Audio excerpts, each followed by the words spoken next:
Aku tidak pernah membayangkan akan menceritakan kisah ini. Bukan karena malu. Aku tidak punya apa-apa untuk dimalukan. Hanya saja, aku tidak pernah sekalipun membayangkan bahwa hidupku bisa hancur berkeping-keping sebegini rupa hanya dalam beberapa minggu. Namaku Budi Santoso. Hingga 2 bulan yang lalu, aku menjalani kehidupan yang oleh sebagian besar orang akan disebut sebagai kehidupan yang sempurna. Aku memiliki istri yang cantik, Dewi Lestari, dan 2 anak yang menggemaskan, Bunga yang berusia 14 tahun dan Bintang yang berusia 11 tahun. Aku menjalankan sebuah agensi pemasaran yang sukses di jantung SCBD, dan kami memiliki sebuah rumah di Bintaro yang telah kami bangun selama bertahun-tahun menjadi rumah impian kami. Kami telah menikah selama 16 tahun. 16 tahun membangun kehidupan bersama, penuh dengan ciuman selamat pagi, liburan keluarga, dan janji-janji yang dibisikkan dalam gelap. Setidaknya, itulah yang aku yakini. Semuanya berubah pada suatu Selasa malam. Aku ingat hari itu karena aku baru saja mendapatkan kontrak besar dengan klien baru dan berencana membeli tiket pesawat ke Bali untuk mengejutkan istriku pada hari jadi pernikahan kami yang akan datang. Istriku bilang dia sedang berada di Surabaya untuk konferensi pemasaran selama 3 hari. Anak-anak menginap di rumah kakak perempuanku, Rina, dan aku sedang menikmati malam yang tenang, duduk di meja dapur sambil meninjau berkas klien untuk pertama kalinya setelah sekian lama. Pukul 21.47, bel pintu berbunyi. Siapa yang datang selarut ini? Aku ingat waktu persisnya karena aku melirik jam, merasa heran. Di depan pintu, berdiri 2 orang polisi dengan wajah serius. Polisi yang lebih tinggi bertanya, "Apakah Anda Bapak Budi Santoso?" "Ya, betul," jawabku, dan seketika perutku terasa mulas. "Saya Inspektur Agus dari Polda Metro Jaya. Ini Sersan Joko. Boleh kami masuk sebentar?" "Ini mengenai istri Anda, Ibu Dewi Lestari." Saat mereka mengatakan Dewi berada di Rumah Sakit Cipto Mangunkusumo, RSCM, dunia terasa melambat. Mereka bilang, dia ditemukan di sebuah kamar hotel di Jakarta, bukan Surabaya, dengan luka serius setelah perkelahian hebat. Tapi itu tidak mungkin, suaraku terdengar asing bahkan di telingaku sendiri. Istri saya sedang ada di konferensi di Surabaya.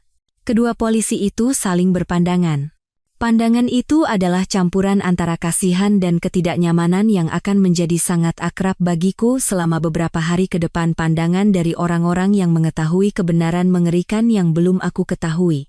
"Pak, sebaiknya kita ke rumah sakit. Dokter akan menjelaskan kondisinya, dan ada beberapa hal lain yang perlu diurus." Aku mengambil kunci dan dompet. Pikiranku kacau, tetapi tanganku bergerak secara mekanis. Hotel mana di Jakarta? Kenapa dia tidak di Surabaya? Apakah istriku baik-baik saja? Perjalanan ke rumah sakit adalah rangkaian kenangan yang kabur. Duduk di kursi penumpang mobil yang dikemudikan Inspektur Agus, aku mencengkeram ponselku, mencoba memahami apa yang sedang terjadi. Aku menelepon kakakku dan memintanya untuk menjaga anak-anak semalam lagi. Aku hanya bilang ada kecelakaan, dan aku belum tahu detailnya. Saat kami memasuki parkiran rumah sakit, aku sadar tanganku gemetar. Bukan karena takut, melainkan karena adrenalin yang muncul sesaat sebelum menghadapi sesuatu yang akan mengubah segalanya. Di dalam lift menuju lantai 4, aku bertanya pada Inspektur Agus, "Apakah Anda tahu apa yang terjadi pada istri saya?" Dia berdiam. Beliau ditemukan di sebuah kamar di Hotel Grand Batavia. Terjadi pertengkaran dengan rekan prianya. Rekan pria. Bukan kolega, bukan teman, tetapi rekan. Kata itu menghantamku seperti pukulan fisik. Di rumah sakit, seorang dokter perempuan bernama Dr. Fatimah, yang berusia sekitar 50-an dengan mata lelah dan suara lembut, menyambutku di ruang konsultasi pribadi. Dia menjelaskan bahwa Dewi menderita beberapa luka memar, patah pergelangan tangan, dan gegar otak. "Kondisinya stabil, dokter," Fatimah meyakinkanku. Tapi saat ini dia diberi banyak obat penenang. Lukanya cukup parah, tapi tidak mengancam nyawa. Aku menghela napas lega. Apa yang terjadi? Apakah dia dirampok? Apa dia hanya sial? Ekspresi halus itu kembali muncul di wajahnya. "Pak Budi, polisi akan menjelaskan situasinya lebih detail." Detektif Hartono sedang menunggu di luar. Detektif Hartono berbadan tegap dengan kumis tipis dan mata yang seolah bisa menembus segalanya. Dia menyuruhku duduk, dan saat itulah duniaku benar-benar mulai runtuh. Pak Budi, istri Anda ditemukan di sebuah kamar di Hotel Grand Batavia. Dia terdaftar check-in bersama seorang pria bernama Rian Wijaya. Apakah Anda kenal nama itu? Aku menggeleng pelan. Tidak. Saya belum pernah mendengarnya. Dia terdaftar sebagai karyawan di PT Cipta Karsa, tempat istri Anda bekerja. Informasi itu diproses dengan sangat lambat di kepalaku. Istri saya bilang dia ada konferensi di Surabaya. Detektif Hartono mengangguk dengan hati-hati. Menurut staf hotel, istri Anda dan Pak Rian adalah tamu reguler selama beberapa bulan terakhir, biasanya pada hari Selasa dan Kamis malam. Tamu reguler. Beberapa bulan terakhir. Selasa dan Kamis malam. Kata-kata itu menghantamku. Malam-malam yang sama ketika Dewi bilang dia ada rapat klien sampai larut atau acara makan malam kantor. Apa yang terjadi padanya? Aku berhasil bertanya, suaraku tercekat. Sejauh yang kami tahu, terjadi pertengkaran dengan Pak Rian. Menurut pengakuannya, istri Anda mengatakan ingin mengakhiri hubungan mereka, dan dia menjadi beringas. Tamu di kamar sebelah mendengar teriakan dan suara perabotan dibanting, lalu melapor ke keamanan. Aku duduk diam, merasakan darah surut dari wajahku. Di mana pria itu sekarang? Dia dalam tahanan. Dia akan didakwa dengan pasal penganiayaan berat. Detektif itu terus menjelaskan prosedur dan bertanya apakah aku punya pertanyaan, tapi aku nyaris tidak mendengarnya. Pikiranku sibuk menelusuri kenangan, merekonstruksi momen-momen yang tidak pernah aku curigai. Pulang larut malam, pekerjaan mendesak di akhir pekan, perjalanan bisnis mendadak, pakaian dalam baru yang tidak pernah kulihat, pesan teks rahasia, berkurangnya keintiman yang kami kira disebabkan oleh jadwal kami yang sibuk, aku benar-benar buta. Bolehkah saya menemuinya? Tanyaku, memotong ucapan detektif itu. Dia mengangguk. Kamar 412. Tapi, Pak Budi, dia berhenti sejenak, seolah mencari kata yang tepat, dia belum tahu kami sudah menghubungi Anda. Saat dia sadar sebentar, dia memberikan nama kakak perempuannya sebagai kontak darurat. Satu lagi pisau menghunjam jantungku. Bahkan dalam krisis, dia mencoba menyembunyikan ini dariku. Aku berjalan ke kamar 412 dalam keadaan mati rasa. Saat aku mendorong pintu, aku hampir terhuyung melihat pemandangan di depanku. Wajah Dewi bengkak dan memar, mata kanannya tertutup rapat. Pergelangan tangan kirinya digips, dan beberapa monitor berbunyi pelan di samping tempat tidurnya. Wanita ini, orang asing ini, adalah istriku selama 16 tahun, ibu dari anak-anakku, orang yang paling kupercayai di dunia. Aku berdiri di sana untuk waktu yang lama, hanya memandangnya bernapas. Kemarahan, pengkhianatan, kekhawatiran, dan kebingungan bergejolak di dalam diriku. Sebagian dari diriku ingin berteriak dan membangunkannya untuk menuntut jawaban. Sebagian lain ingin berbalik dan pergi, tidak pernah menoleh ke belakang. Tetapi bagian terbesar dari diriku harus mengerti bagaimana hidup kami bisa menjadi sebuah kebohongan yang begitu sempurna. Seorang perawat masuk untuk memeriksa kondisi Dewi dan sedikit terkejut melihatku. Keluarganya? Suaminya. Kata itu terasa pahit di lidahku. Dia memberiku senyum simpatik. Dia mungkin akan tidur semalaman karena obatnya. Sebaiknya Bapak pulang dan kembali besok pagi. Aku mengangguk, tapi aku tahu aku tidak bisa pulang. Tidak ke rumah di mana setiap ruangan, setiap perabot, setiap foto kini terasa seperti properti dalam sebuah penipuan yang rumit. Sebaliknya, aku pergi ke sebuah warung kopi 24 jam di seberang rumah sakit dan memesan kopi. Seiring berjalannya malam, aku membuat 3 resolusi yang akan memandu semua yang akan datang. Pertama, aku tidak akan hancur. Tidak sekarang, tidak nanti. Dewi sudah mengambil banyak dariku. Aku tidak akan membiarkannya mengambil martabatku juga. Kedua, aku akan melindungi anak-anakku dari penderitaan sebisa mungkin, tetapi aku tidak akan pernah berbohong kepada mereka. Mereka berhak atas kebenaran yang tidak diperhalus, yang disampaikan dengan hati-hati. Ketiga, entah ada pengampunan di hatiku atau tidak, aku akan membangun kembali hidupku dan menjadi lebih kuat. Keesokan paginya, saat aku kembali ke rumah sakit, keterkejutan telah berubah menjadi kejelasan yang dingin. Aku di sana bukan sebagai suami yang khawatir, tetapi sebagai seorang pria yang menuntut jawaban. Dewi sudah bangun saat aku masuk ke kamarnya. Matanya yang tidak bengkak membelalak kaget, lalu dipenuhi air mata. "Mas," bisiknya. "Maafkan aku. Aku berdiri di ujung tempat tidur, menjaga jarak. Maaf untuk apa, Dewi? Karena telah menipuku selama berbulan-bulan, berbohong tentang keberadaanmu, atau karena ketahuan?" Dia tersentak seolah aku menamparnya. "Tolong, Mas. Ini tidak seperti yang kamu pikirkan." Aku tertawa, suara yang kasar bahkan mengejutkanku sendiri. "Oh ya, menurutku, kamu berselingkuh dengan rekan kerjamu, Rian Wijaya, sambil berbohong di depan mukaku. Menurutku, kamu mengkhianati pernikahan kita, keluarga kita, semua yang telah kita bangun bersama. Coba katakan, bagian mana yang salah kupahami?" Air mata mengalir di wajahnya, meninggalkan jejak di riasan tipis yang mungkin dipakaikan oleh kakaknya. "Aku membuat kesalahan besar. Aku terlibat dalam sesuatu yang seharusnya tidak terjadi. Tapi aku mencintaimu dan anak-anak lebih dari apapun di dunia ini. Rian tidak berarti apa-apa bagiku.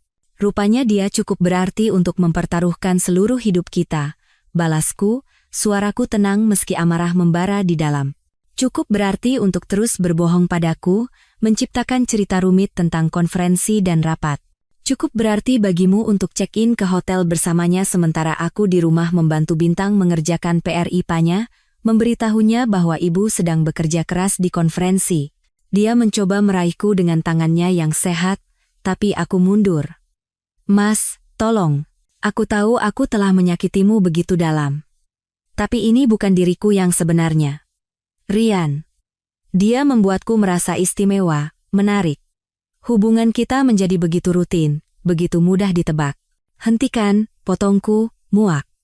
Jangan berani-beraninya menyalahkan pernikahan kita atas ini. Jika kamu tidak bahagia, kamu bisa memberitahuku.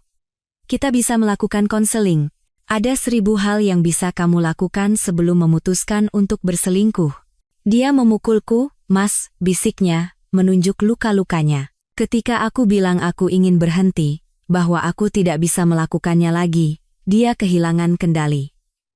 "Bukankah itu bukti bahwa aku mencoba memperbaiki semuanya?" Aku menatapnya, wanita yang pernah kupercaya lebih dari siapapun di dunia. "Tidak, Dewi. Itu hanya bukti bahwa kamu mencoba menghindari konsekuensi setelah terjebak dalam situasi yang tidak bisa kamu kendalikan." Seorang perawat muncul di ambang pintu. "Ada masalah?" Aku menggeleng dengan wajah kaku. "Tidak, saya baru saja mau pergi. Istri saya perlu istirahat." Saat aku berbalik, Dewi memanggilku dengan suara putus asa. "Mas, tolong jangan beritahu anak-anak, tolong biarkan aku pulang. Kita bisa melewati ini bersama." Aku berhenti di ambang pintu dan berkata, tanpa menoleh, "Anak-anak berhak mendapatkan yang lebih baik daripada kebohongan, Dewi. Begitu juga aku." Baru dalam perjalanan pulang, kenyataan itu benar-benar menghantamku. Bagaimana aku akan memberitahu Bunga dan Bintang bahwa ibu mereka telah menjalani kehidupan ganda, bahwa fondasi keluarga kami dibangun di atas tipu daya? Memikirkan rasa sakit yang akan mereka alami membuat buku-buku jariku memutih saat mencengkeram kemudi. Saat aku tiba di rumah, kakakku, Rina, sudah menungguku. Dia telah membawa anak-anak kembali, hanya memberitahu mereka bahwa ibu mereka mengalami kecelakaan. Anak-anak menghujaniku dengan pertanyaan, wajah mereka cemas. "Ibu baik-baik saja? Apa yang terjadi? Kapan kita bisa menemuinya?" Aku memeluk kedua anakku erat-erat dan meminta kakakku untuk memberi kami waktu sejenak. Dia mengerti keseriusan situasi dari ekspresiku, meremas bahuku sekali, dan pergi tanpa kata. Aku mendudukkan Bunga dan Bintang di sofa ruang keluarga, mengambil napas dalam-dalam, dan mulai berbicara. "Ibu ada di rumah sakit, dan dia akan baik-baik saja." Aku memulai dengan hati-hati. Pergelangan tangannya patah, ada beberapa memar, dan gegar otak, tapi dia akan pulih. Rasa lega melintas di wajah mereka, tetapi mereka bisa merasakan ada sesuatu yang lebih. Ada hal lain yang perlu ayah sampaikan, dan ini mungkin sulit untuk didengar. Aku melanjutkan, hatiku hancur untuk mereka. Alasan ibu di rumah sakit itu rumit. Dia tidak berada di tempat yang dia katakan pada kita. Dia bersama pria lain, seseorang dari kantornya, yang sepertinya sudah dia temui secara diam-diam selama beberapa waktu. Wajah Bunga langsung mengerut saat air mata mengalir di pipinya. Bintang tampak bingung, lalu wajahnya mengeras menjadi ekspresi marah yang seharusnya tidak dimiliki oleh anak berusia 11 tahun. Maksud ayah, ibu selingkuh? Tanya Bintang dengan suara pecah. Aku meletakkan tangan di bahu putraku dan mengangguk. Ya, dan ketika ibu memberitahu pria itu bahwa dia ingin berhenti, pria itu menyakitinya. Jadi dia telah berbohong kepada kita semua? Tanya Bunga dengan suara kecil. Semua malam dan perjalanan bisnis itu? Dia bersama pria itu? Sepertinya begitu, jawabku, menahan emosiku sendiri demi mereka. Aku benci ibu. Bintang tiba-tiba berseru, melompat berdiri. Aku benci dia karena melakukan ini pada kita. Aku dengan lembut menarik putraku untuk duduk kembali. Tidak apa-apa merasa marah, Bintang. Ayah juga marah. Tapi kebencian adalah beban yang terlalu berat untuk dipikul. Ibu membuat pilihan yang mengerikan, tapi dia tetap ibumu, dan dia sangat mencintai kalian berdua. Apakah ayah akan memaafkan ibu? Tanya Bunga, menatapku dengan mata berkaca-kaca. Apakah kita akan kembali seperti dulu? Pertanyaan itu menghantamku. Aku bisa saja memberi mereka harapan palsu, mengatakan bahwa semuanya akan baik-baik saja. Tapi aku telah berjanji pada diriku sendiri, tidak ada lagi kebohongan dalam keluarga ini. Ayah tidak tahu apa yang akan terjadi antara ayah dan ibu, kataku jujur. Tapi ada dua hal yang ayah tahu pasti. Pertama, semua ini bukan salah kalian. Tidak sedikit pun. Dan kedua, apapun yang terjadi, ayah akan selalu ada untuk kalian, kita akan melewati ini bersama. Bintang memelukku, membenamkan wajahnya di dadaku. Bunga bergabung dalam pelukan itu, dan kami duduk di sana, saling berpegangan erat sementara anak-anakku menangis. Aku menahan air mataku, bertekad untuk menjadi batu karang mereka di tengah badai ini. Malam itu, setelah anak-anak akhirnya tertidur, Bunga hanya bisa tidur setelah mengambil kaus lamaku, dan Bintang setelah aku berjanji dia tidak perlu menemui ibunya sampai dia siap. Aku duduk sendirian di ruang kerjaku dengan segelas whisky. Aku tidak meminumnya. Sebaliknya, aku menatap cairan berwarna kuning itu, memikirkan betapa mudahnya untuk menyerah, untuk membiarkan diriku hancur oleh rasa sakit. Tapi itu tidak akan membantu mereka, atau aku. Aku menuang whisky ke wastafel dan membuat resolusi lain. Aku akan mencari tahu segalanya.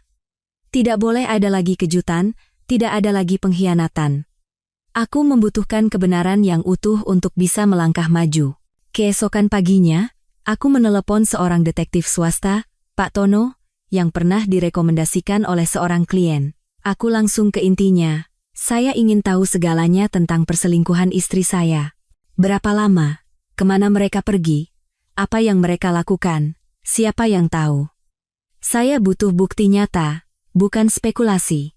Pak Tono tidak bertanya mengapa. Dia tidak menawarkan simpati atau belasungkawa. Dia hanya berkata, saya butuh beberapa informasi dasar dan uang muka untuk memulai. Kapan kita bisa bertemu? 3 hari kemudian, sementara Dewi masih di rumah sakit, terus-menerus meneleponku dan meninggalkan pesan suara penuh air mata yang memohon agar aku menjawab. Pak Tono memberikan laporan pertamanya. Perselingkuhan dengan Rian Wijaya telah berlangsung selama 7 bulan, bukan beberapa bulan seperti yang dikatakan detektif. Mereka tidak hanya bertemu di Hotel Grand Batavia, tetapi juga secara teratur di apartemennya di kawasan Kuningan. Mereka melakukan perjalanan akhir pekan bersama ke Puncak dan Bali, perjalanan yang dengan cerdik disamarkan sebagai acara perusahaan atau liburan bersama teman-teman Dewi. Buktinya teliti dan memberatkan, laporan kartu kredit yang menunjukkan biaya hotel, kwitansi makan malam rahasia, catatan ribuan pertukaran pesan teks meskipun tanpa isi, bahkan informasi penerbangan dari akhir pekan di Bali ketika Dewi memberitahuku bahwa dia sedang ada pelatihan pemasaran di Bandung.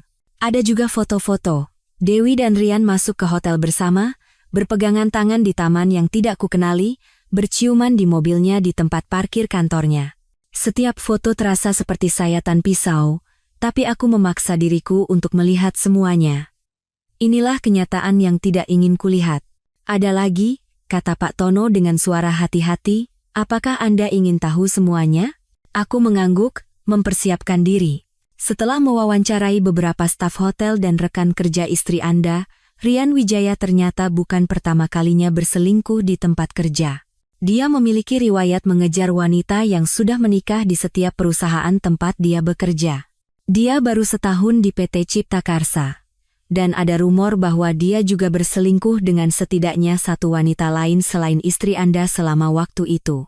Fakta bahwa Dewi telah menjadi mangsa predator serial seharusnya menghiburku.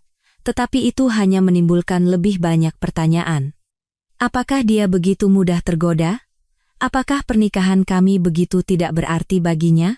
Ada hal lain, lanjut Pak Tono. Malam istri Anda terluka, dia tidak mencoba mengakhiri hubungan. Menurut seorang bartender yang saya ajak bicara, mereka bertengkar karena Dewi melihat Rian bersama wanita lain seorang staf baru di tim perencanaan yang baru bergabung bulan lalu. Pengungkapan itu datang seperti pukulan fisik. Dewi telah berbohong bahkan tentang mencoba mengakhiri perselingkuhan itu. Dia tidak terluka karena mencoba melakukan hal yang benar. Dia terluka dalam pertengkaran sepasang kekasih karena wanita lain. Aku berterima kasih kepada Pak Tono, membayarnya, dan memintanya untuk melanjutkan penyelidikannya. Aku ingin tahu segalanya, setiap kebohongan, setiap tipu daya, dan setiap orang yang mungkin tahu dan tetap diam. Sore itu, kakak perempuan Dewi, Santi, muncul di depan pintu rumahku tanpa pemberitahuan. Aku belum berbicara dengan siapapun dari keluarga Dewi, termasuk dia, sejak insiden itu. Mas Budi, kita perlu bicara. Dia mencoba mendorongku masuk ke dalam rumah. Aku menghalanginya. Kalau ada yang mau Mbak katakan, katakan di sini. Matanya menyipit. Dewi keluar dari rumah sakit besok. Dia perlu pulang, bersama keluarganya, untuk pulih. Ini bukan rumahnya lagi, jawabku dengan tenang. Wajah Santi memerah karena marah. Kamu serius? Setelah 16 tahun pernikahan, kamu akan membuangnya karena satu kesalahan? Aku tertawa sinis. Satu kesalahan? Dia berselingkuh selama 7 bulan, Mbak. Dia berbohong kepada saya dan anak-anak kita berkali-kali. Dia menciptakan cerita-cerita rumit untuk menutupi kebohongannya. Itu bukan kesalahan, itu ratusan pilihan yang disengaja. Orang membuat keputusan buruk ketika mereka tidak bahagia, balasnya. Mungkin kalau kamu lebih memperhatikannya. Cukup, potongku, suaraku rendah dan berbahaya. Jangan berani-beraninya mencoba menyalahkan saya atas tindakannya. Dewi adalah orang dewasa yang membuat pilihannya sendiri. Dewi mencintaimu.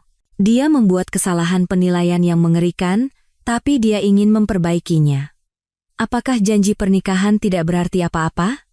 Dalam suka dan duka, janji itu juga mencakup kepercayaan, rasa hormat, dan kejujuran, tunjukku. Semua itu dia buang selama 7 bulan. Ekspresi Santi berubah menjadi khawatir. Bagaimana dengan anak-anak? Mereka membutuhkan ibu mereka.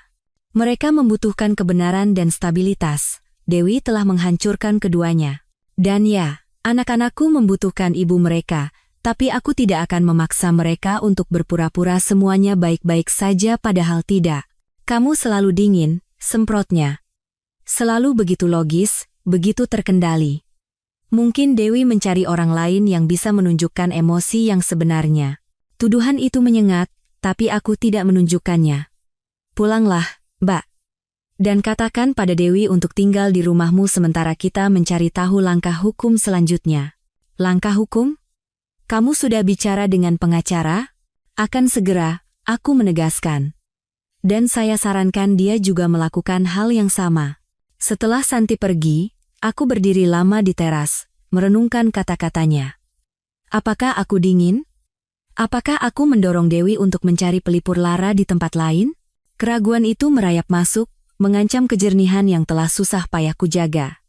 Tapi kemudian aku teringat foto-foto, bukti dari tipu daya Dewi yang diperhitungkan, dan tekadku mengeras. Ini bukan tentang kegagalanku sebagai seorang suami.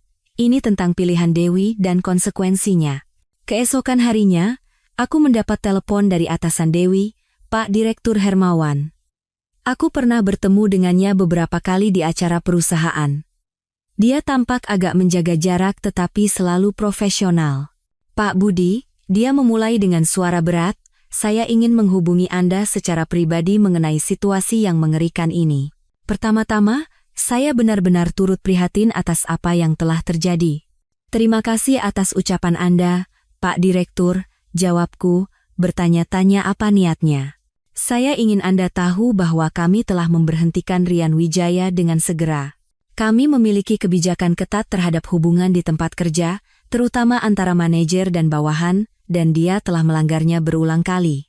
Itu berita baru bagiku. Rian adalah atasan Dewi? Adayeda Seyenak. Ya, dia adalah direktur akun senior yang mengawasi timnya selama setahun terakhir. Apakah Anda tidak tahu? Satu lagi potongan teka-teki jatuh ke tempatnya. Semua saat Dewi mengeluh tentang bosnya yang suka ikut campur. Semua malam dia mengklaim harus lembur karena tuntutan bos yang tidak masuk akal. Dia sedang membicarakan kekasihnya. Kami juga menawarkan paket pesangon yang besar kepada Ibu Dewi, lanjut Pak Hermawan. Meskipun keterlibatannya juga melanggar kebijakan perusahaan, kami menyadari adanya dinamika kekuasaan yang berperan, dan kami ingin menangani situasi ini dengan kepekaan yang semestinya. Aku bisa membaca yang tersirat. Mereka khawatir tentang gugatan hukum, tentang mimpi buruk PR yang akan terjadi jika ini menjadi berita publik. Saya mengerti, kataku. Terima kasih telah menelepon. Setelah menutup telepon, aku menghubungi pengacaraku, Surya Dharma, SH. Pak Surya telah membantuku dalam urusan bisnis selama bertahun-tahun, tetapi ini adalah pertama kalinya untuk masalah pribadi. Dia mendengarkan dengan tenang saat aku menjelaskan situasinya, hanya sesekali bertanya untuk mengklarifikasi. Anda punya beberapa pilihan, katanya setelah aku selesai. Sayangnya, tidak ada yang menyenangkan. Saya tidak mencari yang menyenangkan, kataku padanya. Saya mencari yang adil.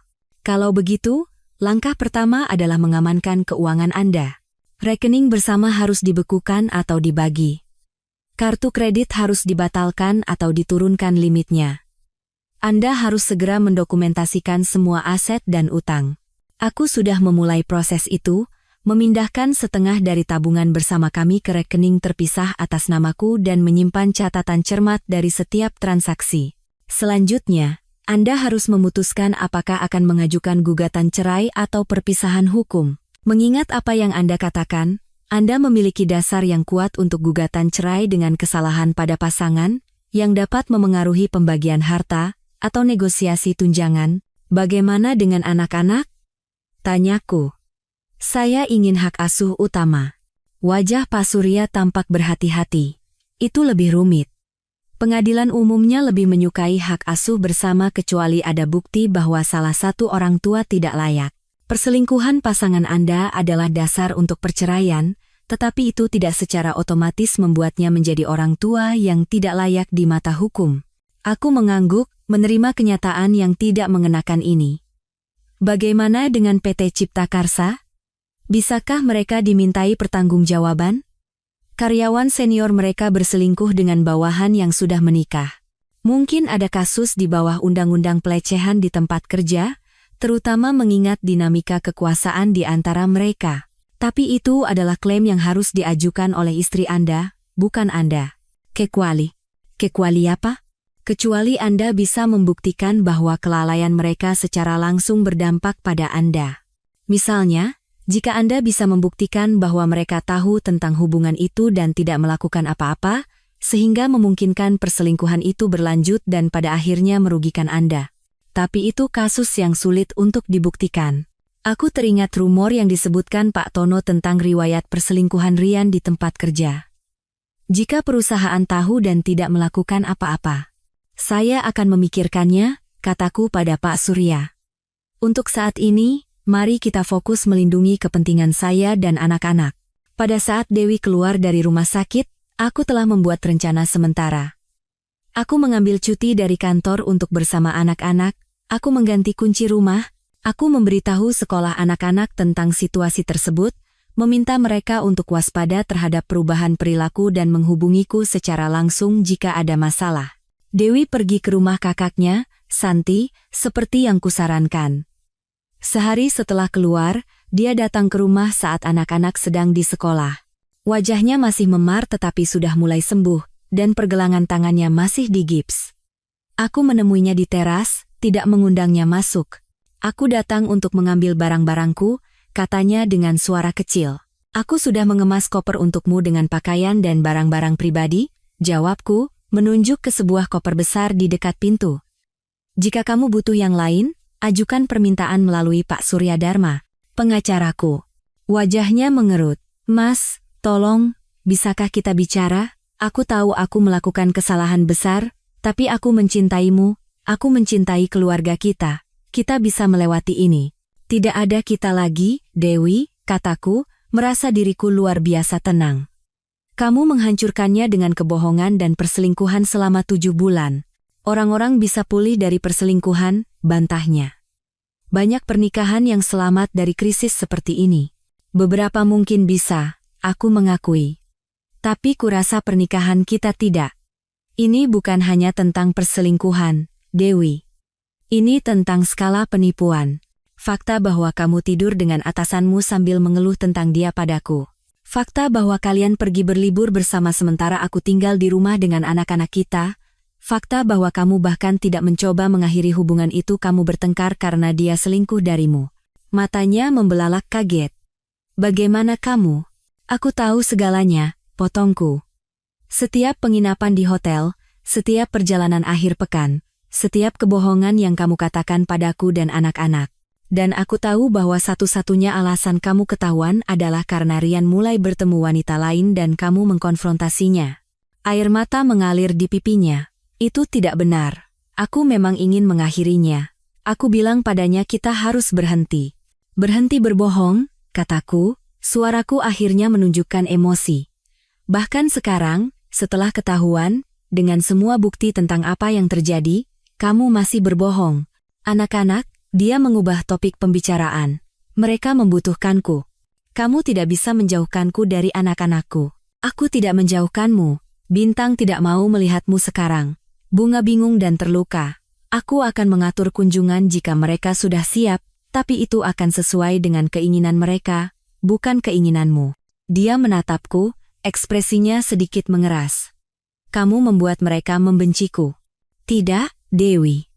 Kamu yang melakukannya, saat kamu memutuskan bahwa perselingkuhanmu lebih penting daripada kepercayaan keluargamu. Sebelum dia bisa menjawab, sebuah mobil masuk ke halaman. Rian Wijaya keluar dari mobil, tampak tidak nyaman tetapi tegas.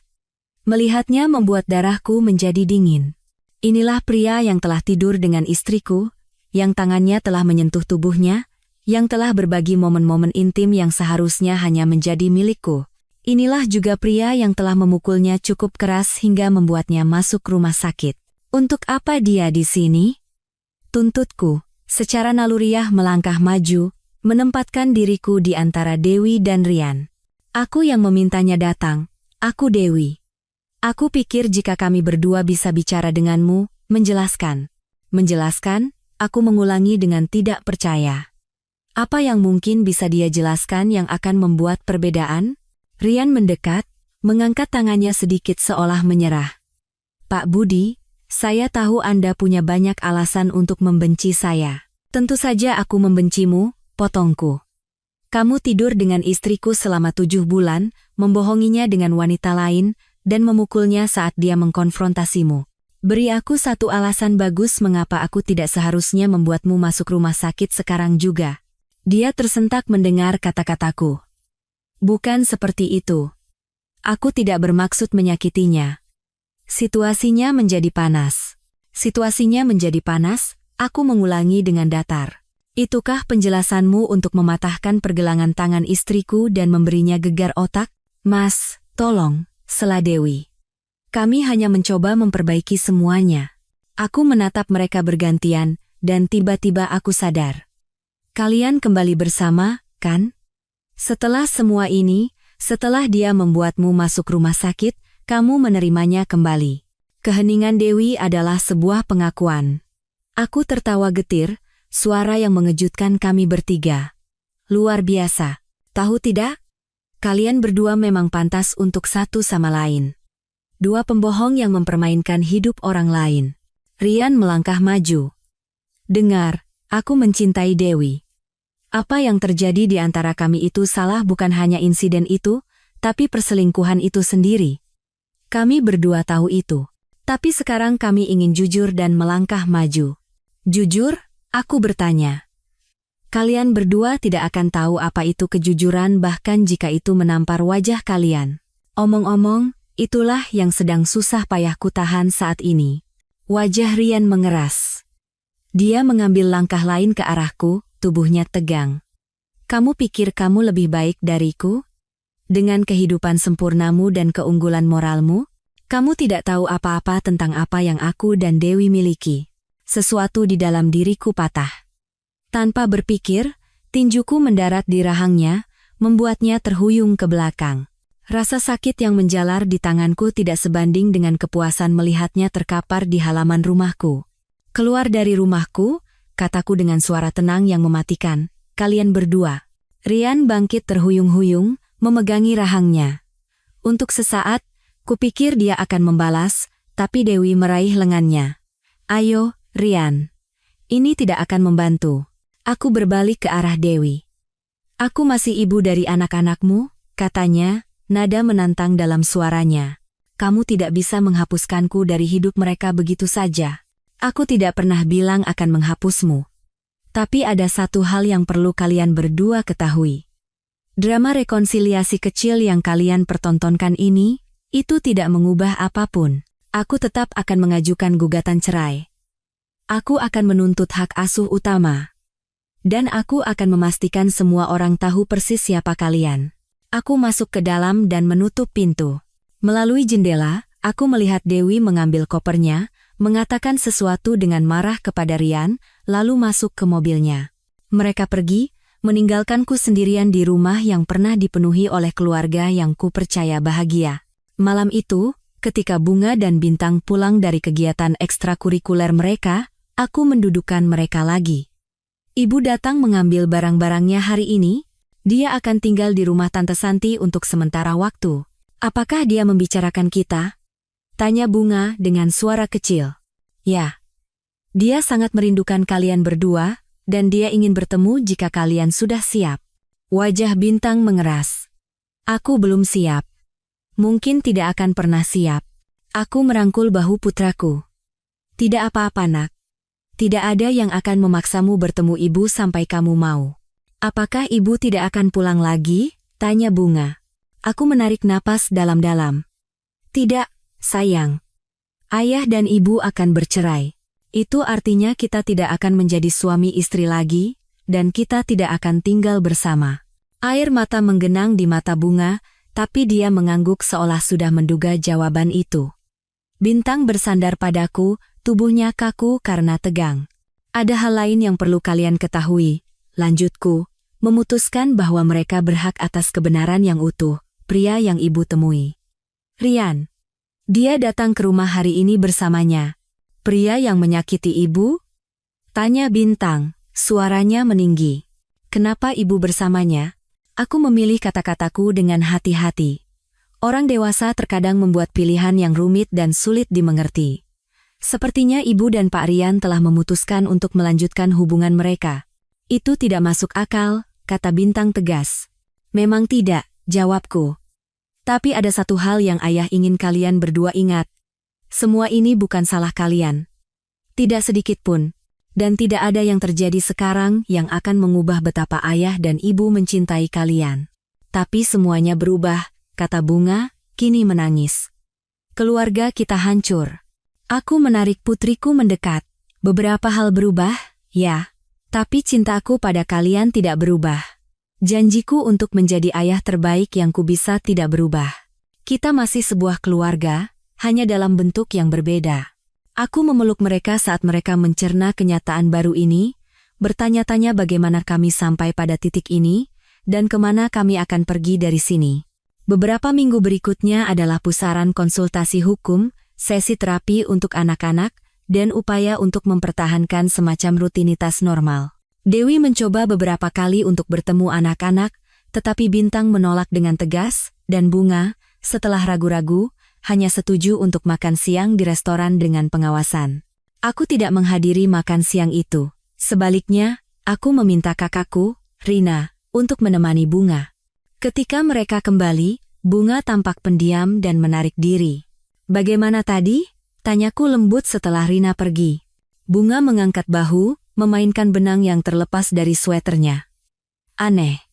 Ibu terus menangis dan mengatakan betapa dia merindukan kita, dan dia membawa Om Rian, meskipun Tante Rina bilang jangan.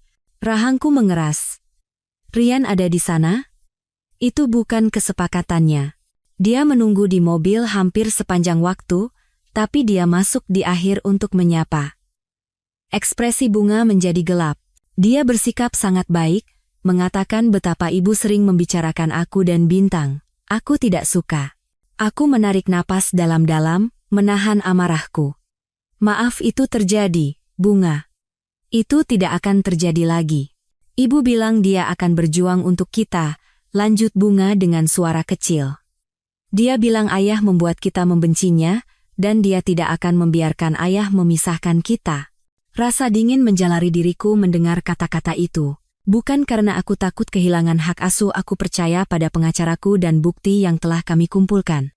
Tetapi karena fakta bahwa Dewi jelas-jelas bersedia menyeret anak-anak ke dalam perebutan hak asuh yang kotor daripada menghormati perasaan mereka. "Ibumu mencintaimu," kataku hati-hati. "Dan dia sedang sangat terluka sekarang." Terkadang orang mengatakan hal-hal yang tidak mereka maksudkan ketika mereka terluka. Bunga menatapku dengan mata yang bijaksana melebihi usianya yang 14 tahun. Dia terdengar serius. "Ayah." Keesokan harinya, aku menerima dokumen hukum yang memberitahukan bahwa Dewi menggugat balik klaim hak asuh utamaku, dengan tuduhan bahwa aku mengasingkan anak-anak darinya dan menciptakan lingkungan yang tidak bersahabat. Dia juga menuntut setengah dari aset bisnisku, mengklaim bahwa dukungannya selama bertahun-tahun telah berkontribusi besar pada kesuksesanku. Tak lama setelah dokumen itu tiba, Pak Surya menelepon. "Ini baru permulaan," dia meyakinkanku. "Kecil kemungkinan dia akan mendapatkan hak asuh utama, terutama dengan bukti perselingkuhannya dan hubungannya yang berkelanjutan dengan pria yang menyerangnya. Mengenai aset bisnis, kita bisa membuktikan bahwa perusahaan didirikan sebelum pernikahan dan telah dijaga sebagai entitas terpisah." "Bagaimana dengan tuduhan pengasingan anak?" tanyaku. "Itu adalah taktik umum dalam kasus-kasus ini," jelas Pak Surya.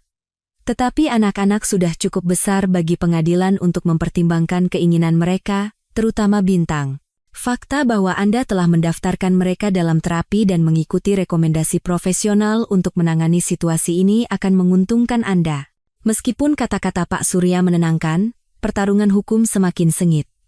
Pengacara Dewi, seorang wanita berlidah tajam bernama Kania, SH, melukiskanku sebagai seorang pecandu kerja yang jauh secara emosional, yang telah mendorong istrinya untuk mencari pelipur lara di tempat lain. Dia menyerahkan pernyataan tertulis dari teman-teman dan keluarga Dewi yang bersaksi bahwa aku dingin dan lalai. Sebagai balasannya, Pak Surya mengumpulkan pernyataan dari teman-temanku, kolega, dan bahkan guru anak-anak, yang bersaksi tentang keterlibatanku dalam kehidupan mereka dan reputasiku sebagai ayah yang berdedikasi. Kami juga menyerahkan laporan detektif swasta, lengkap dengan foto-foto dan kronologi rinci dari tipu daya Dewi. Momen yang paling menyakitkan adalah ketika Bintang dan Bunga diwawancarai oleh seorang evaluator yang ditunjuk pengadilan, yang tugasnya adalah mewakili kepentingan terbaik anak-anak dalam sengketa hak asuh. Kedua anak itu jujur tentang perasaan mereka, kemarahan Bintang, kebingungan dan luka Bunga. Keduanya menyatakan keinginan mereka untuk tinggal bersamaku sebagai orang tua utama, meskipun Bunga mengatakan dia bersedia bertemu ibunya secara teratur dalam kondisi tertentu. Sementara pertarungan hukum berlarut-larut, menguras waktu dan energi emosional, aku berjuang untuk mempertahankan kekuatan yang telah kujanjikan pada anak-anakku. Larut malam, setelah mereka tidur, aku akan duduk di ruang kerjaku, menatap foto-foto keluarga lama, dan bertanya-tanya bagaimana sesuatu yang tampak begitu sempurna bisa hancur total. Pada salah satu momen perenungan itu, aku menerima telepon dari nomor yang tidak kukenal. Pak Budi, nama saya Vina. Saya dulu bekerja dengan istri Anda di PT Cipta Karsa. Aku tidak langsung mengenali nama itu. Bagaimana saya bisa membantu Anda, Bu Vina? Sebenarnya, saya pikir saya bisa membantu Anda, jawabnya. Saya berhenti dari PT Cipta Karsa 6 bulan lalu, tapi saya ada di sana saat Rian Wijaya direkrut. Saya pikir ada sesuatu yang perlu Anda ketahui. Vina menjelaskan bahwa Rian telah dipecat dari pekerjaan sebelumnya karena hubungan tidak pantas dengan rekan kerja yang sudah menikah. PT Cipta Karsa tahu tentang ini itu muncul dalam pemeriksaan latar belakangnya, tetapi mereka tetap mempekerjakannya karena portofolio kliennya yang mengesankan. Apakah Pak Hermawan tahu? Tanyaku. Mengingat percakapanku dengan atasan Dewi. Bukan hanya tahu, Vina menegaskan. Dia secara eksplisit menginstruksikan HRD untuk mengabaikan tanda bahaya itu karena Rian membawa klien farmasi besar. Ini adalah jenis kelalaian yang dikatakan Pak Surya bisa menguntungkan kami. Apakah Anda bersedia memberikan pernyataan resmi tentang ini untuk pengadilan? Ada jeda sejenak. Itulah sebabnya saya menelepon. Saya telah mengikuti kasus Anda, gosip di industri ini cepat menyebar. Apa yang terjadi pada keluarga Anda itu tidak benar, dan PT Cipta Karsa tidak bersih dalam hal ini. Keesokan harinya, aku meneruskan pernyataan Vina kepada Pak Surya, yang segera mengenali signifikansinya.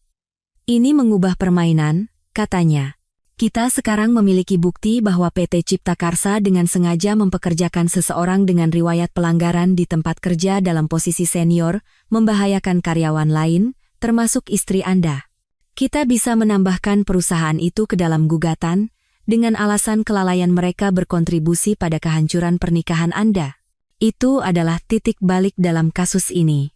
Begitu PT Cipta Karsa disebut dalam gugatan, tim hukum mereka segera menghubungi, mencari penyelesaian di luar pengadilan. Mereka menawarkan sejumlah uang yang signifikan dengan syarat perjanjian kerahasiaan dan pencabutan nama perusahaan dari gugatan. Setelah pertimbangan matang dan diskusi dengan Pak Surya, aku menerima tawaran itu bukan karena uang, tetapi karena pembenaran yang dilambangkannya. Kesediaan perusahaan untuk membayar adalah pengakuan bersalah, pengakuan bahwa mereka telah berperan dalam kehancuran keluargaku. Berita tentang penyelesaian itu sampai ke Dewi dan Rian dengan cepat. Keesokan harinya, aku menerima telepon penuh air mata dari Dewi. Bagaimana bisa kamu melakukan ini? Tuntutnya. Perusahaan memecat Rian karena gugatanmu. Mereka bilang dia sekarang menjadi beban. Tindakan memiliki konsekuensi, jawabku singkat. Tindakannya, tindakanmu, dan tindakan perusahaan. Kamu secara sistematis menghancurkan semua yang ada dalam hidupku, tuduhnya. Pertama pernikahan kita, lalu hubunganku dengan anak-anakku, sekarang karierku dan karier Rian. Tuduhan itu begitu tidak logis, begitu terlepas dari kenyataan, sehingga aku benar-benar tertawa. Dewi, dengarkan dirimu sendiri. Kamu menghancurkan pernikahan kita dengan perselingkuhanmu. Kamu merusak hubunganmu dengan anak-anak dengan mengkhianati kepercayaan mereka. Kamu membahayakan kariermu dengan tidur dengan atasanmu. Tidak ada satupun dari itu yang kulakukan. Kamu tidak pernah mencintaiku, katanya getir. Tidak benar-benar. Jika ya, kamu akan berjuang untuk pernikahan kita, bukan membuangnya. Aku mencintaimu lebih dari yang bisa kamu bayangkan, aku mengoreksinya, suaraku tenang meskipun rasa sakit yang ditimbulkan kata-katanya. Aku mencintai wanita yang kukira adalah dirimu. Tapi orang itu tidak ada. Dan aku terlalu menghargai diriku sendiri untuk berjuang demi sebuah kebohongan. Setelah menutup telepon, aku merasakan rasa penyelesaian yang aneh. Penolakan Dewi untuk bertanggung jawab atas tindakannya mengkonfirmasi bahwa keputusanku untuk melangkah maju tanpanya adalah keputusan yang tepat. Perebutan hak asuh berakhir lebih cepat dari yang diperkirakan. Dihadapkan dengan bukti yang kami kumpulkan dan keinginan anak-anak yang jelas, pengacara Dewi menasihatinya untuk menerima kesepakatan hak asuh bersama di mana aku akan menjadi orang tua utama, dan dia akan mendapatkan hak asuh setiap akhir pekan kedua. 1 makan malam setiap minggu, dan waktu tambahan selama liburan. Pada hari perceraian kami disahkan, aku melihat Dewi di pengadilan menandatangani surat-surat dengan ekspresi pasrah. Rian tidak hadir. Hubungan mereka tampaknya berakhir tak lama setelah dia kehilangan pekerjaannya, sebuah fakta yang hanya mengejutkanku dalam prediktabilitasnya. Saat kami meninggalkan gedung pengadilan, Dewi mendekatiku untuk terakhir kalinya. Aku tahu kamu tidak akan percaya ini, tapi aku minta maaf, Mas, untuk semuanya. Aku menatapnya, wanita yang pernah menjadi pusat duniaku, dan merasakan campuran emosi yang rumit, kemarahan, kesedihan, tetapi sebagian besar kelelahan yang mendalam. Aku percaya kamu menyesal ini berakhir seperti ini, jawabku. Tapi aku tidak yakin kamu menyesali pilihan yang membawa kita ke sini. Dia tidak membantah, dan itu mungkin hal paling jujur yang dia lakukan dalam beberapa bulan terakhir. Apa yang akan kamu katakan pada anak-anak? Tanyanya. Kebenaran, kataku. Bahwa kita secara resmi telah mengakhiri pernikahan kita, tetapi komitmen kita sebagai orang tua mereka tidak berakhir. Bahwa meskipun kita gagal dalam pernikahan kita berdua akan selalu mencintai mereka. Dia mengangguk, air mata menggenang di matanya. Aku mencintai mereka, Mas, lebih dari apapun. Kalau begitu, tunjukkan, kataku singkat. Bukan dengan kata-kata atau air mata atau isyarat dramatis, tapi dengan konsistensi. Dengan kejujuran. Dengan menghormati perasaan mereka. Dan dalam minggu-minggu berikutnya, Dewi tampaknya terjerumus. Tanpa Rian, tanpa pekerjaan, dan dengan kunjungan terbatas dengan anak-anaknya, dia mulai minum banyak. Beberapa kali, dia muncul untuk kunjungan yang dijadwalkan dengan anak-anak dalam keadaan jelas mabuk, memaksaku untuk menolaknya di pintu. Suatu malam, sekitar 2 bulan setelah perceraian disahkan, aku mendapat telepon dari Santi. Mas Budi, aku khawatir tentang Dewi. Suaranya tegang. Dia minum terlalu banyak, mengatakan hal-hal seperti dia telah menghancurkan segalanya, bahwa dia tidak punya alasan untuk hidup lagi. Terlepas dari semua yang telah terjadi, hatiku mencelos karena khawatir. Apakah dia mengancam akan melukai dirinya sendiri? Tidak secara eksplisit, tapi dia berada di tempat yang sangat gelap. Aku pikir dia butuh bantuan profesional. Aku menghela napas. Aku akan menelepon terapisnya. Mungkin dia bisa merekomendasikan intervensi atau program rawat inap. Dia butuh lebih dari seorang terapis, Mas, desak Santi. Dia butuh keluarganya. Dia perlu tahu bahwa dia belum kehilangan segalanya. Aku tidak bisa memberinya apa yang dia inginkan, Mbak. Aku tidak bisa membatalkan perceraian atau berpura-pura perselingkuhan itu tidak pernah terjadi. Bahkan jika kamu tidak menerimanya kembali, kamu bisa menunjukkan sedikit belas kasihan, semprotnya. Jika sesuatu terjadi padanya, bagaimana kamu akan menjelaskannya pada anak-anakmu? Tuduhan itu menyengat, tapi aku menolak untuk dimanipulasi. Jangan letakkan ini padaku. Dewi adalah orang dewasa yang bertanggung jawab atas pilihannya. Aku akan menghubungi terapisnya, tapi hanya itu yang bisa kutawarkan. Aku menelepon terapis Dewi, seorang dokter Prasetyo, yang berterima kasih atas informasinya dan berjanji akan segera menindaklanjutinya.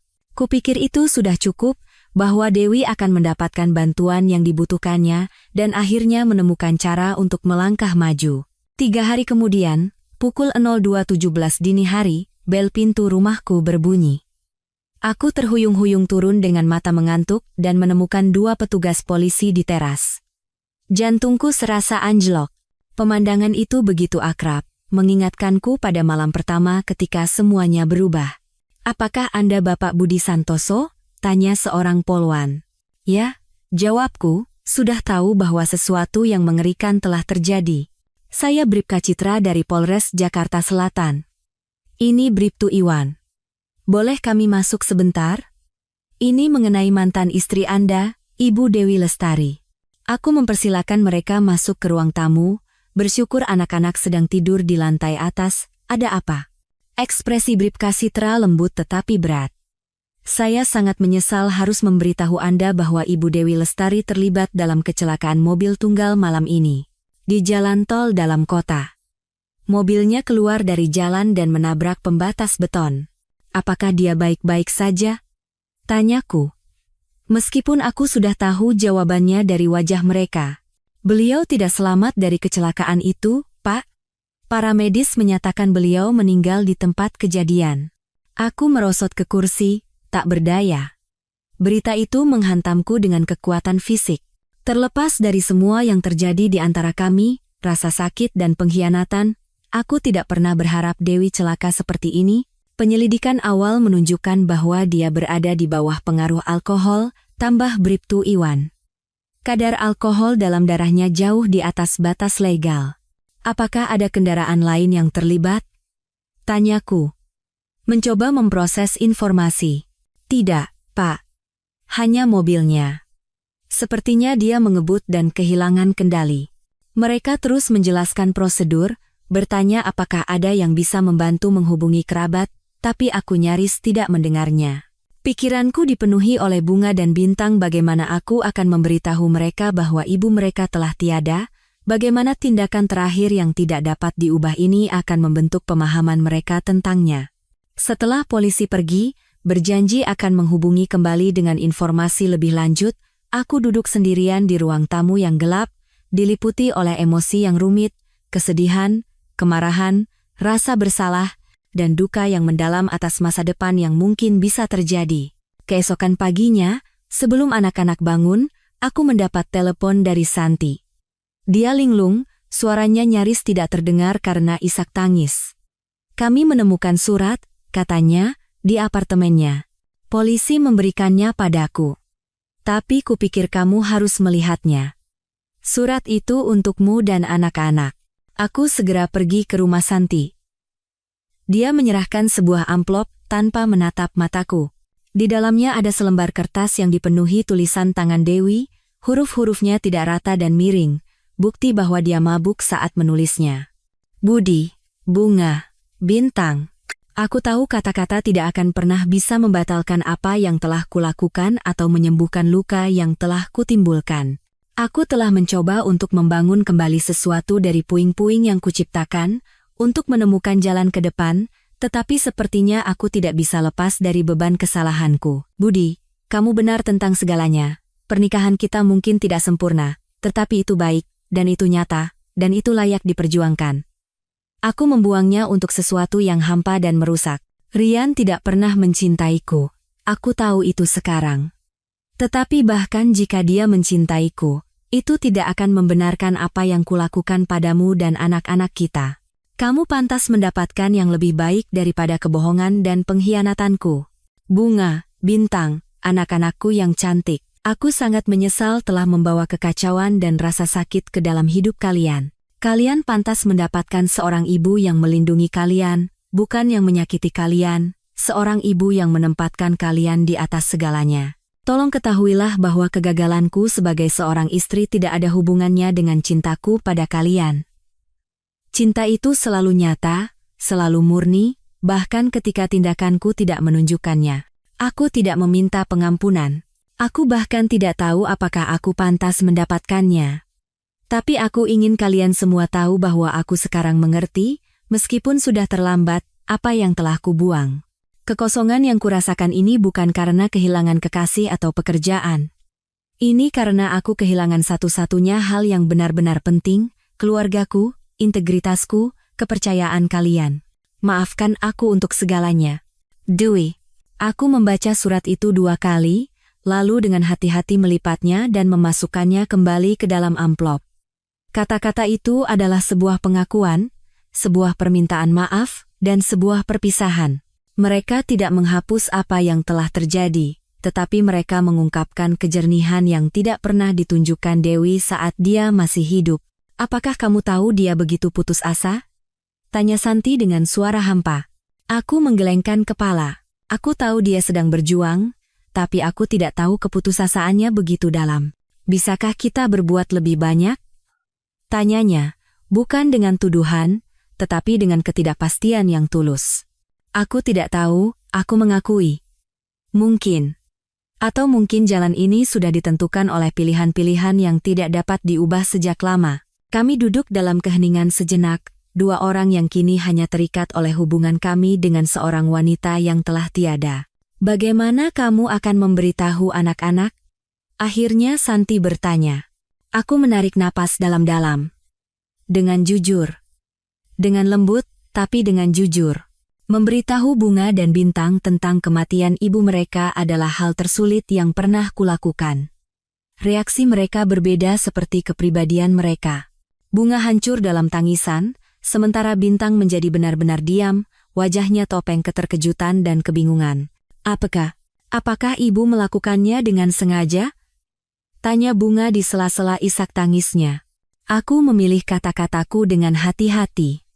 Polisi berpikir itu adalah kecelakaan karena dia minum, tetapi dia meninggalkan surat yang menunjukkan bahwa dia berada di tempat yang sangat gelap secara emosional. Bolehkah kami membacanya? Tanya Bintang. Berbicara untuk pertama kalinya sejak aku menyampaikan berita itu. Ya, kataku. Saat kalian siap. Surat itu untuk kalian sama seperti untuk ayah.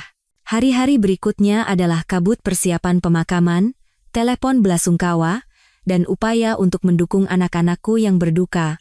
Kematian Dewi mengubahnya di mata mereka.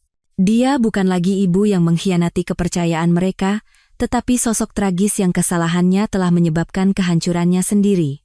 Di pemakaman, aku berdiri bersama Bunga dan Bintang, menerima ucapan belasungkawa dari teman, keluarga, dan kolega yang tidak mengetahui cerita lengkapnya. Rian tidak hadir, sebuah anugerah kecil yang kusyukuri. Saat kami berdiri di tepi makam Dewi selama doa terakhir, aku merasakan Bunga meraih tanganku. Ayah, bisiknya. Ayah baik-baik saja? Aku menatap putriku, terkejut bahwa di tengah kesedihannya sendiri, dia mengkhawatirkanku. Aku fokus pada kalian berdua sekarang. Tapi ayah juga kehilangan seseorang, desaknya. Bahkan setelah semua yang terjadi, air mata tak terduga muncul di mataku mendengar wawasannya. Ya, benar. Aku kehilangan wanita yang kunikahi, ibu dari anak-anakku, masa depan yang telah kita rencanakan bersama. Dan meskipun berakhir seperti itu, kehilangan tetaplah kehilangan. Bintang, yang mendengar percakapan kami, mendekat. Apakah menurut ayah ibu bersungguh-sungguh dengan apa yang dia tulis di surat itu? Bahwa dia menyesal? Aku merangkul bahu putraku. Aku rasa begitu. Aku pikir di hari-hari terakhirnya, untuk pertama kalinya setelah sekian lama, dia melihat segalanya dengan jelas. Aku harap dia bisa melihatnya lebih awal, kata Bintang, suaranya pecah, sebelum semuanya hancur. Aku juga, nak, jawabku. Aku juga. Dalam bulan-bulan berikutnya, kami menemukan ritme kehidupan baru, yang dibentuk oleh kehilangan tetapi tidak didefinisikan olehnya. Aku dan anak-anak menjalani konseling duka, baik secara individu maupun sebagai keluarga. Kami sering membicarakan Dewi, mengingat saat-saat indah sambil mengakui akhir yang menyakitkan. Suatu malam, sekitar 6 bulan setelah pemakaman, aku menemukan Bunga duduk di teras belakang, melihat-lihat foto keluarga lama di ponselnya. Tahu tidak apa yang aneh, katanya saat aku duduk di sampingnya. Aku mulai lupa seperti apa suara ibu. Aku mengangguk. Itu bisa terjadi. Tapi kamu tidak akan pernah lupa bagaimana perasaannya padamu. Bagian-bagian yang baik, bersama dengan yang lainnya. Apakah menurut ayah dia menemukan kedamaian? Itu adalah pertanyaan yang sering kutanyakan pada diriku sendiri. Kuharap begitu. Suratnya menunjukkan bahwa dia menemukan kejernihan, jika bukan kedamaian. Terkadang memahami kesalahan kita adalah hal terdekat yang bisa kita capai untuk berdamai dengannya. Bunga menyandarkan kepalanya di bahuku. Aku merindukan ibu yang dulu, sebelum semua ini terjadi. Aku juga, aku mengakui. Tapi aku bersyukur atas apa yang masih kita miliki. Kita punya satu sama lain. Saat kami duduk dalam keheningan yang nyaman, memandangi matahari terbenam di halaman belakang kami, aku merenungkan perjalanan yang telah membawa kami ke sini. Pengkhianatan Dewi telah menghancurkan keluarga kami, dan kematiannya telah mempersulit penyembuhan kami. Tetapi di tengah rasa sakit dan kehilangan, kami telah menemukan ketahanan, kebenaran, dan penghargaan yang lebih dalam terhadap kerapuhan hubungan manusia. Istriku berselingkuh dan berakhir di rumah sakit. Semua orang menyuruhku untuk memaafkannya. Tetapi perjalananku tidak pernah tentang pengampunan. Ini tentang kebenaran, tentang melindungi anak-anakku, dan tentang menemukan cara untuk melangkah maju dengan martabat dan integritas. Pada akhirnya, Dewi menghadapi konsekuensi dari tindakannya dengan cara yang paling tragis. Dan meskipun aku tidak pernah menginginkan hasil itu untuknya, aku belajar bahwa beberapa keretakan tidak dapat diperbaiki, beberapa kepercayaan tidak dapat dibangun kembali, dan beberapa pilihan mengubah jalan hidup kita selamanya. Tetapi aku juga belajar bahwa bahkan setelah kehilangan dan pengkhianatan yang begitu mendalam, hidup terus berjalan, dan dengan keberanian dan kejujuran yang cukup, kita juga bisa